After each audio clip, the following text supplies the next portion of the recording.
à la supervision financière qui était établie par la Commission. Dziękuję. Zieloni, Wolne Przymierze Europejskie. Je vous remercie. Pour le groupe des Verts, je donne la parole à M. Cohn-Bendit. Président, chers collègues, je vais continuer un peu dans cette direction qu'a développée Guy Verhofstadt.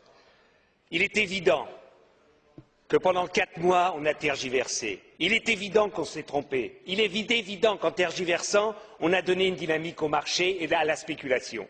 Au moins que ceux qui sont responsables au Conseil le disent. Ils disent on est fautifs.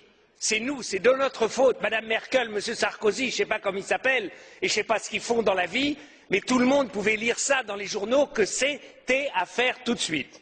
Premièrement. Deuxièmement, je voudrais quand même qu'on comprenne une chose.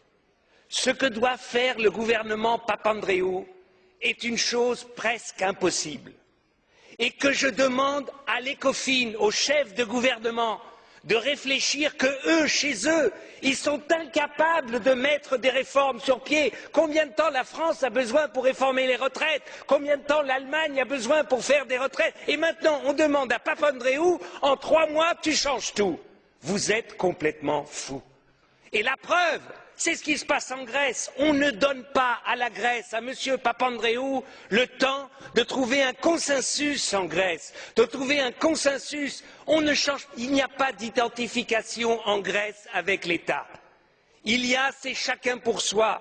On peut le regretter, la responsabilité est partagée par des dizaines d'années de pratiques, de corruption des politiques en Grèce, mais il faut créer une cohésion. Il faut le faire, ça ne décrète pas. Et vous allez voir en Espagne, si vous avez des problèmes, comment ça va se faire. Et ils vont voir au Portugal, s'il y a des problèmes, comment ça va se faire. Monsieur Barroso en sait quelque chose parce qu'il a perdu des élections comme ça.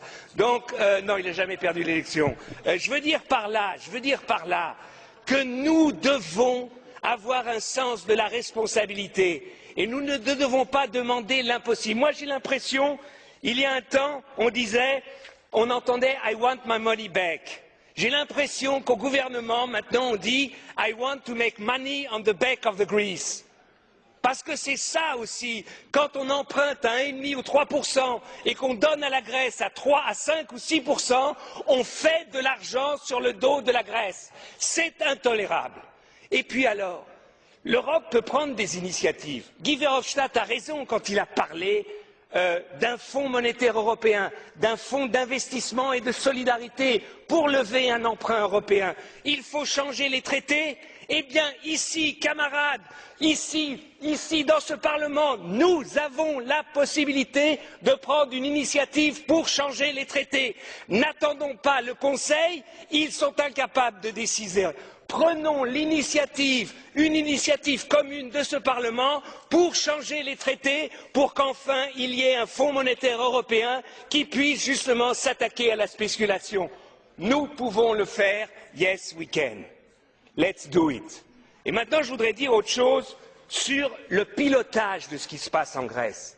Je demande à la Commission d'associer la DG Emploi au pilotage, pour qu'on mesure aussi ce qui se passe en Grèce. Et je demande au Conseil de dire au FMI d'associer le Bureau international du travail au pilotage de ce qui se passe en Grèce. Parce que ce sont des êtres humains, il y a des problèmes d'emploi, il y a des salariés, et je trouve que ce n'est pas seulement la finance qui doit dicter, mais aussi la sécurité et les bureaux internationaux du travail ou la DG Emploi seraient un correctif à la folie des fois de ceux qui ne décident que sur la finance.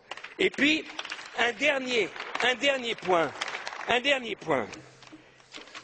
Il y a une possibilité d'aider le budget grec. Simple. C'est de prendre une initiative, l'Union européenne, pour le désarmement dans la région. C'est-à-dire une initiative politique, Grèce, Turquie, pour le désarmement, c'est-à-dire une initiative politique que les troupes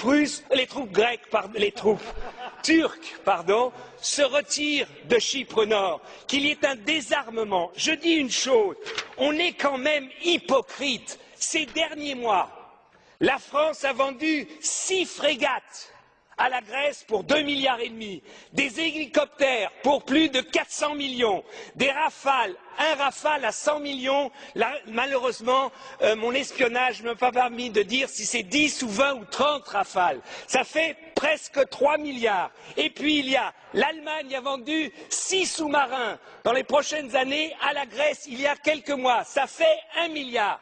Mais on est complètement hypocrite. On leur donne de l'argent pour acheter nos armes. Je demande à la Commission de faire un rapport ici au Parlement européen et au Conseil sur toute la vente d'armes des Européens aux Grecs et aux Turcs ces dernières années. Qu'au moins il y ait transparence, qu'on le sache.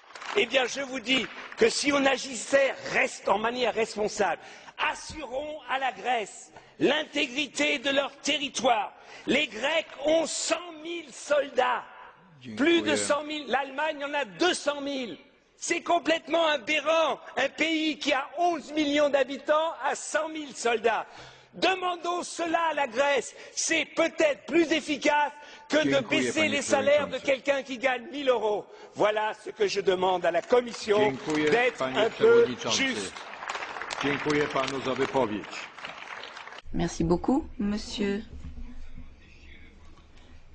Cohn-Bendit.